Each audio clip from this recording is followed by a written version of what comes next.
Hello and welcome to 1000 PS TV. I'm NoPain, and today I've got Suzuki's brand new Supermoto for you, the DR-Z4SM. How this long-awaited comeback performs on both the racetrack and the open road, that's exactly what we'll find out in this review. Stay tuned.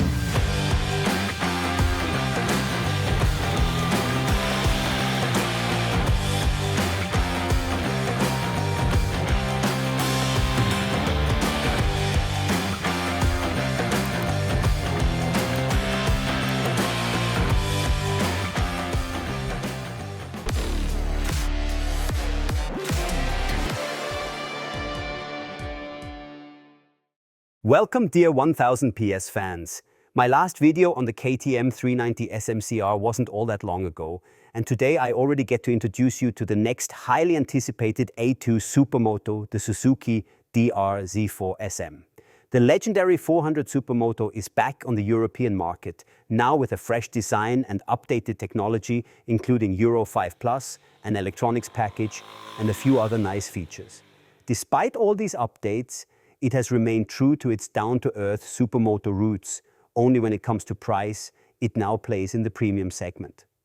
Around Wiener Neustadt, as well as at the Motorsport Arena Bad Fischau, I had the chance to really put this A2 rocket to the test for the first time, and now I'll give you all the data, facts, and my first riding impressions. On top of that, you can look forward to another video very soon, where together with my colleague Howie, I'll let the Suzuki go up against the brand new KTM 390 SMCR.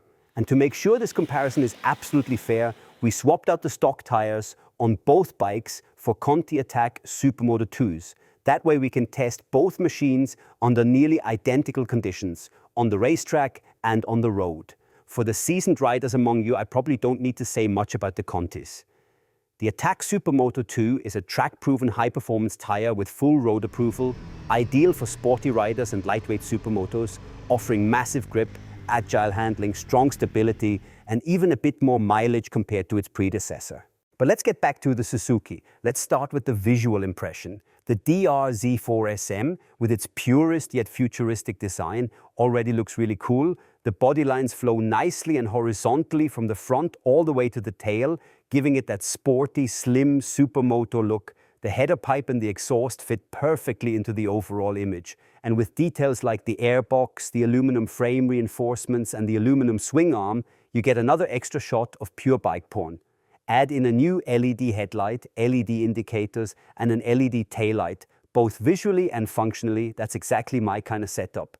Straight from the factory, you can get it in two colors, and since the stickers aren't lacquered over, you can rip them off in no time. That means a custom look with a professional wrap is easily within reach. Moving on to the engine, the 398 single-cylinder four-stroke with Euro 5+ pushes out 38 horsepower at 8,000 RPM and 37 Newton-meters at 6,500 RPM. Solid numbers for an A2 Supermoto. Thanks to ride-by-wire, throttle response is precise, the fueling is well sorted, and in the lower rev range it runs pleasantly smooth, perfect for cruising. At the same time, it's got a healthy amount of pull. Out on the road, you feel it straight away. Plenty of power to have fun and ride briskly, but never so much that it overwhelms you. A touch more mid-range torque would certainly make the bike even more entertaining, but overall, the power delivery feels well balanced. On the racetrack, the motor also leaves a good impression. It's not overly aggressive, but it has enough grunt to drive you out of corners and deliver solid bursts of acceleration. It definitely has the punch you'd expect from a small supermoto, but when it comes to sustained top speed on long straights, it simply lacks a bit of muscle. From around 8,500 RPM onward, the power curve clearly tapers off according to the spec sheet. And this underlines the bike's character. The DR-Z4SM is a fun machine built for agility and handling, not for chasing maximum velocity. The 5-speed gearbox shifts buttery smooth and works beautifully in stop-and-go city traffic. On the open road or the racetrack, however, you do catch yourself wishing for a 6th gear to let the engine relax a bit at higher speeds. First gear is relatively long, while gears 2 through 5 are short and tightly stacked.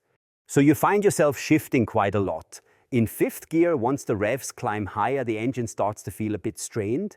and you'll often catch yourself trying to click into a non-existent sixth gear.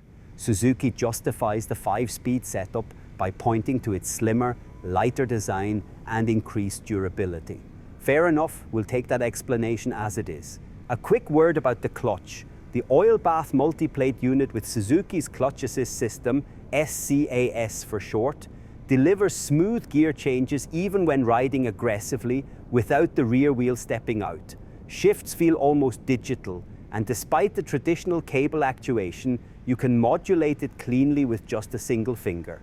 In essence, the clutch assist works like a slipper clutch, preventing the rear wheel from locking up when downshifting.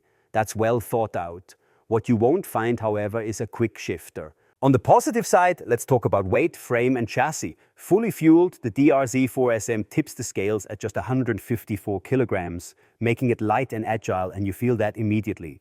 Whether you're on twisty back roads or carving around the racetrack, this thing flicks from side to side effortlessly. The rock-solid steel frame delivers clear feedback and responds directly. Paired with the precisely shaped aluminum swing arm, the bike almost feels like it's running on rails. Overall, the Japanese engineers really nailed it with the well-chosen geometry, striking a balanced mix between agility and stability.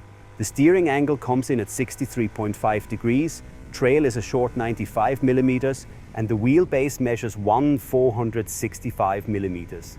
Seat height sits at a moderate 890 millimeters, moderate at least by Supermoto standards. With an accessory seat, you can even bring it down to 860 millimeters, which will especially please shorter riders. But they'll need to watch their knee angle, since the pegs are mounted quite high for the sake of ground clearance. Back to real-world rideability. On the road, the bike feels perfectly balanced and remains composed even on rough asphalt. On the racetrack, its low weight really comes into play, particularly during rapid direction changes. The DR-Z4SM always feels lively but never crosses the line into twitchy or nervous. A real plus point for both beginners and seasoned riders. Only under hard acceleration out of corners or on longer high-speed sections do you notice that it can get a little unsettled. A quick word about the wheels and tires used in our test. The 17-inch wire-spoked wheels, wrapped in 120/70 at the front and 140/70 at the rear, don't just look good, they also come stock with Dunlop Sportmax Q5A, complete with a speed rating. These are very sporty all-rounders. For the sake of our comparison test with the KTM 390 SMCR though, we swapped them out for Conti Attack Supermoto 2s. The result? Noticeably more hot grip and an even sharper, more agile handling feel. The only drawback? Even though they offer a bit more tread depth than their predecessor, the lifespan of these street-legal track tires is naturally on the limited side. But honestly, from a performance perspective, we couldn't care less. Especially here on the racetrack, the Contis are an absolute blast. Grip is always right where you need it, and when they do start to let go, they give you plenty of warning in advance. That makes it ideal for beginners who want to carefully work their way up to their personal limit. The brakes are also really well executed. Up front, you get a 310mm disc, and in the rear, a 240mm disc, paired with axially mounted 2-piston calipers at the front and a single-piston floating caliper at the back. Together, they deliver solid braking performance. On the street, the brakes are nicely controllable and fairly strong, even if they don't bite with brutal force. That makes them perfect for hard but controlled trail braking into corners without immediately putting the front wheel at risk. On the racetrack too, the brakes feel trustworthy and up to the job. Only at the front, at higher speeds, could the bite be a touch more aggressive. The ABS works unobtrusively and reliably, which is especially helpful for beginners when it comes to diffusing tricky situations, particularly out here on track. A handy feature, the rear ABS can be deactivated at the push of a button, giving you more freedom for drifting or other playful maneuvers. The only downside here, both the front brake lever and the clutch lever unfortunately can't be adjusted for reach. On the softer, more comfortable side, we've got the suspension. Seat comfort, however, is more for the hardliners among you. Up front, there's a 46mm KYB upside-down fork with 260mm of travel, adjustable for both rebound and compression. At the rear, you get a KYB monoshock with piggyback reservoir and 277mm of travel, and that one is fully adjustable. Superb. The first impression is pleasantly soft. Comfortable enough for daily riding, but still precise enough for spirited runs on twisty back roads. Potholes and bumps are soaked up cleanly, and even on rough asphalt, the bike stays composed and tracks steadily. On the racetrack, the suspension also proves very approachable. For my weight, somewhere between 70 and 75 kilos, it worked really well straight out of the box. Thanks to the wide range of adjustments, it can easily be tailored to the track, the rider's weight and their riding style. Weight distribution is nicely balanced, not as extremely front-heavy as on true competition-grade supermotos, but compared to the KTM 390 SMCR, you can definitely feel that the Suzuki is a bit more biased toward the front. And in tight corners, the bike gives enough feedback to build confidence without the suspension really digging you around. So despite the long suspension travel, the setup is quite decent. However, the fork does noticeably dive under heavy braking. You can either get used to it or tweak the adjusters a bit. Less convincing is the seat comfort. The straight, flat and very firm seat offers hardly any cushioning and causes uncomfortable pressure points, especially on longer rides. On the racetrack, this barely matters since the sessions are usually short and intense and you're not sitting in the same position constantly. On back roads or day trips, however, the padding becomes a noticeable downside. Added to that is the sporty knee angle, which is ideal for sliding in race mode but can be a bit tiring on tours or for commuting. Finally, a few words on the electronics. The Suzuki has just the right amount of electronic aids, enough safety features and end-of-travel adjustments without feeling overloaded. The new ride-by-wire provides precise throttle response, finely tuned for each selected riding mode. There are 3 modes available: A for aggressive, B for medium, and C for relaxed. I tried all of them, but on the back roads and the racetrack, I mostly stayed in mode A.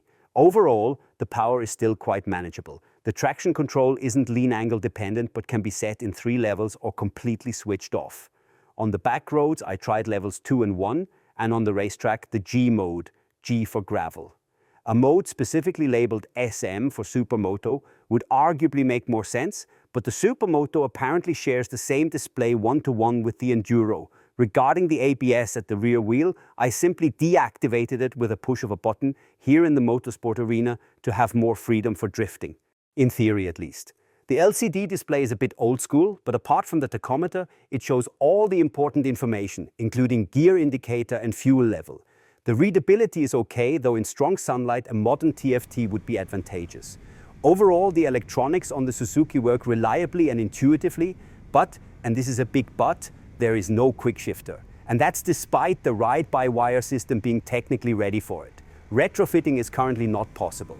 Now moving on to my conclusion, the Suzuki DR-Z4SM delivers a lot of riding fun with its 398 cubic centimeter single-cylinder engine and its geometry. Light handling, high agility, sufficient pull, it's a genuine fun bike. Especially in winding areas on short stretches or in city traffic, the engine with the 5-gear transmission and the well-functioning electronics really shows its strengths. Perfect also for less experienced riders. With the 8.7-liter tank, theoretically you can cover 256 kilometers. In practice, that means a relaxed fuel stop every 200 kilometers. Nevertheless, there are some points of criticism. The prices of 9,699 euros in Germany and 9,990 euros in Austria are very high compared to the direct competition. For a bike in this price range, one could have expected a bit more power, for example, a 6th gear for long-distance rides, adjustable levers, a quick shifter with blipper, or at least a more comfortable seat. In summary, the DR-Z4SM is a stylish, agile A2 supermoto with reasonable maintenance intervals, offering a lot of fun in the city and on the track, but the price-performance ratio still leaves room for improvement. And that's it for today. Thanks for sticking around. If you enjoyed this review, please give me a thumbs up and leave a short comment for the YouTube algorithm. And if you have any further questions about the bike, feel free to write them below. I'll check in regularly and answer your questions. Stay healthy, take care, and see you next time.